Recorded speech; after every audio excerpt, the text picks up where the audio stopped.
Born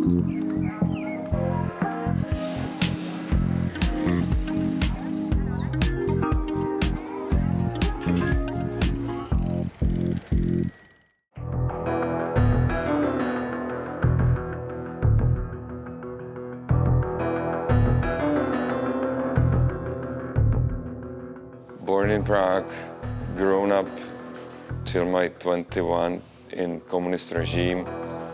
I'm still pretty glad that I had the experience living in a communist regime and communist, society, because I know what it is, and I see that a lot of things are actually turning to be communist again around Europe.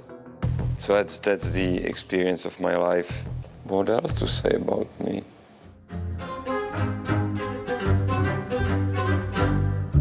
J'ai 28 ans, je suis tchèque, mais pendant 8 ans j'ai vécu à Paris. Je suis comédien, musicien, acteur, chanteur, je danse aussi un peu.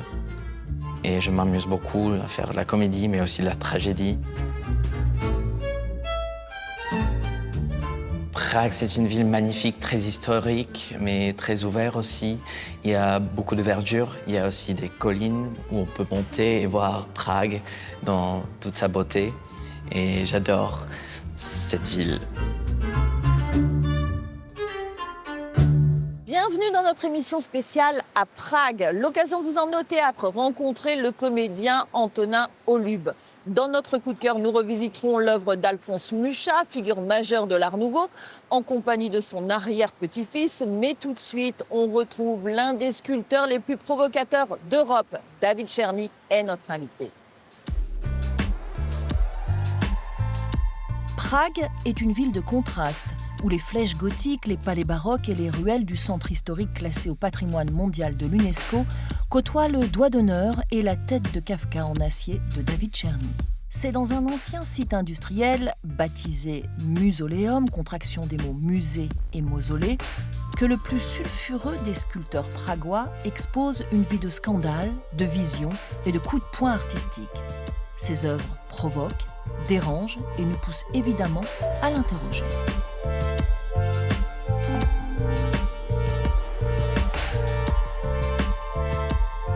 David, quand on entre ici, on a un peu l'impression de pénétrer dans votre cerveau. Et c'est assez vertigineux. Comment est-ce que vous l'avez conçu, cette exposition, comme une rétrospective ou comme un autoportrait? It's storage. I had to wipe out my studio and places where I stored the other stuff. So there was an option to use this building or this structure. Originally, it was actually called storage, and then I transferred it to Musoleum. So it's probably more fitting. Yeah. Vos œuvres, on peut les voir un petit peu partout dans Prague. Est-ce que penser la ville comme un musée à ciel ouvert, c'est une façon de démocratiser l'art, de le rendre accessible à tous?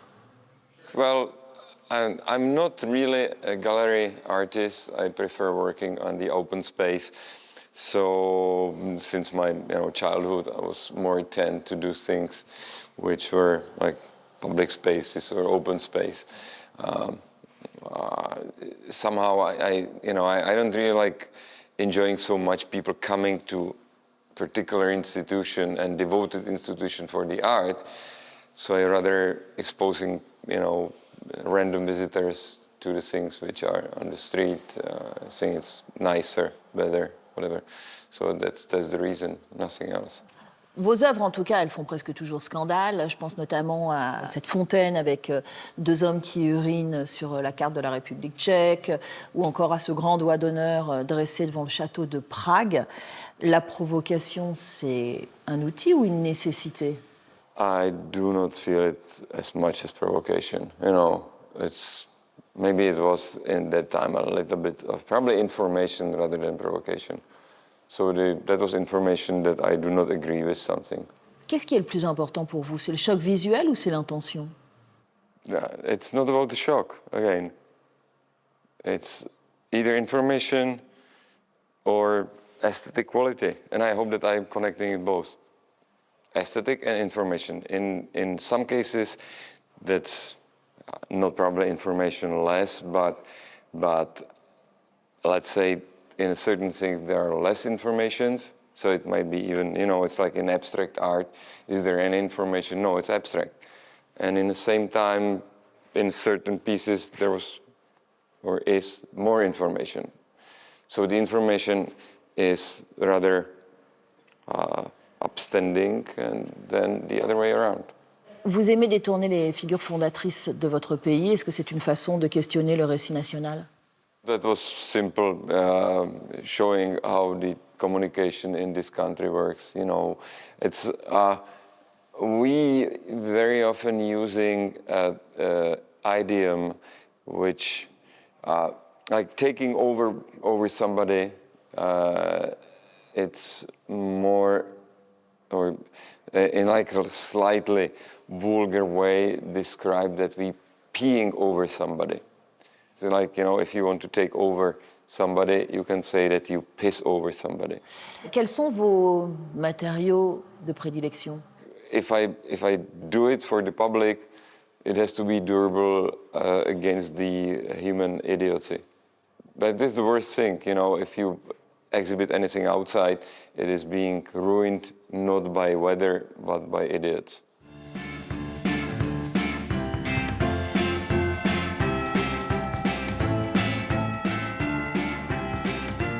On part à présent à la rencontre d'Antonin Holub. Il a grandi à Prague avant de rejoindre Paris pour jouer dans des comédies musicales et au théâtre. Après plusieurs années entre les deux capitales, il a finalement choisi de revenir vivre ici, en République tchèque. Nous le retrouvons au théâtre Mana, une scène emblématique du Prague culturel. Ça va? Oui, et toi? Ah ouais. Bonjour. Bonjour. Comment on dit bonjour? Dobrý den. Dobrý den. On est chez toi au théâtre là? Oui, chez moi, c'est mon petit chez moi. On répète une pièce le matin, on est sur l'affiche, et là, ce spectacle, on joue ce soir. Ah, bon bah alors Du coup, on va voir ça bienvenue. tout de suite. Donc c'est chez toi là. Oui, c'est chez moi. Quelle descente d'escalier. Hein? Connu, Ah ouais, connu. ah oui, d'accord, ah, carrément toi. Le rideau. Ok, d'accord.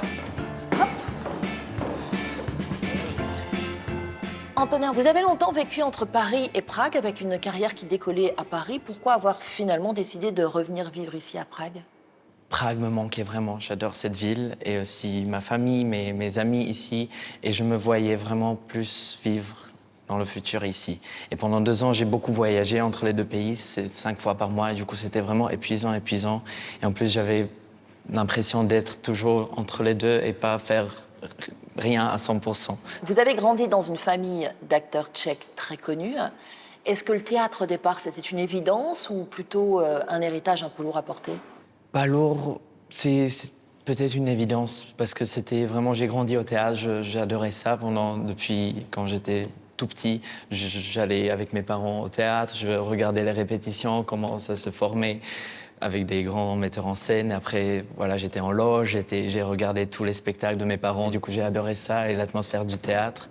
Et voilà. Mais j'ai commencé par la musique. Et aujourd'hui d'ailleurs, vous jouez avec vos parents. Oui. Ça vous arrive? C'était ma première pièce que j'ai montée ici, c'était avec mes 2 parents. Et en plus, je joue avec ma maman dans son groupe de musique. En France, on vous a vu notamment jouer dans Cabaret, Come From Away ou Fame. Est-ce que la tradition du théâtre et de la comédie musicale à Paris, elle est différente de celle ici? Je trouve que ça se ressemble beaucoup, République tchèque et France, dans le sens que le théâtre, il a beaucoup plus une grande tradition que la comédie musicale. La comédie musicale, parfois, c'est vu comme waouh, quelque chose, on ne sait pas, on a Molière, voilà, théâtre. Et ici, c'est un peu pareil, du coup, c'est la comédie musicale qui commence à se défendre elle-même. Mais c'est surtout le théâtre qui a une tradition D'accord. ici.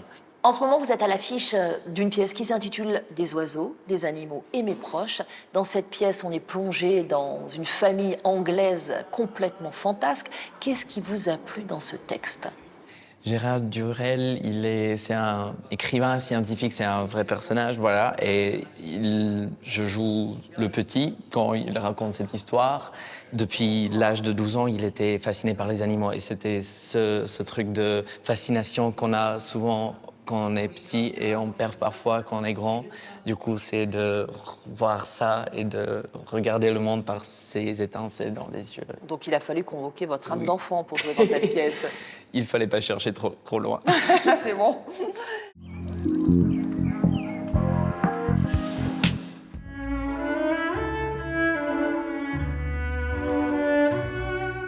Dans notre coup de cœur, on part à la découverte d'un palais chargé d'histoire où l'œuvre d'Alphonse Mucha, figure majeure de l'Art nouveau, retrouve un écrin à sa mesure. L'occasion de redécouvrir un artiste souvent réduit à ses seules affiches iconiques, mais dont le travail porte à la fois une empreinte politique et une quête spirituelle. Derrière ce projet, une ambition, redonner de la cohérence et de la profondeur à un héritage mondial. Bonjour Marcus. Marcus Mucha, quand on porte un nom comme celui-là qui appartient à l'histoire de l'art, c'est un héritage, mais c'est aussi, j'imagine, une responsabilité. Well, it's really a privilege, and for us to be able to wake up every day and introduce the world and people around the world to an artist who brings so much joy to people's lives. I mean, just to be able to do that, it's a joy for us as well. Yes, it's a responsibility, but it's really a joy. L'image d'Alphonse Mucha, elle est souvent associée à une esthétique décorative. Pourtant, son œuvre, elle est beaucoup plus vaste. Est-ce que vous avez le sentiment que dans l'inconscient collectif, on passe parfois à côté de l'essentiel? I think so. I think that one of the things that Alphonse really achieved is that he was one of the first artists to really see that women's beauty doesn't belong to men. It's something that comes from a woman's own heart, from her own spirit, and then shines forward through her face. And if you look at the beautiful faces of Mucha's women, that's something that I think speaks to the spirit of women even today. And that's something that has maintained his popularity over the ages. Moi, ce que je trouve particulièrement fascinant chez votre arrière-grand-père, c'est qu'il n'opposait pas le politique et le spirituel. Au contraire, il estimait que le peuple avait besoin d'un récit politique et d'une élévation spirituelle. Comment ça se traduit concrètement dans son œuvre? I think that the thing that really unites all of the work of Alphonse Mucha is this idea of utopianism and the idea that art has a bigger purpose, that it's something that can build bridges between different countries, between different people. It can help us to look across borders and to respect cultural differences, but find a way to live together in peace and harmony. And I think that's a message that's just as important now as it was during Alphonse's lifetime.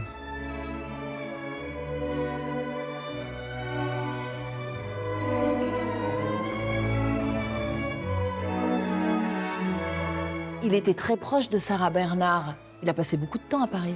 Yeah, he lived in Paris for more than 10 years, and so it was very much his home from home. And so for us as a family, even now when we go back to Paris, it's like we're going home.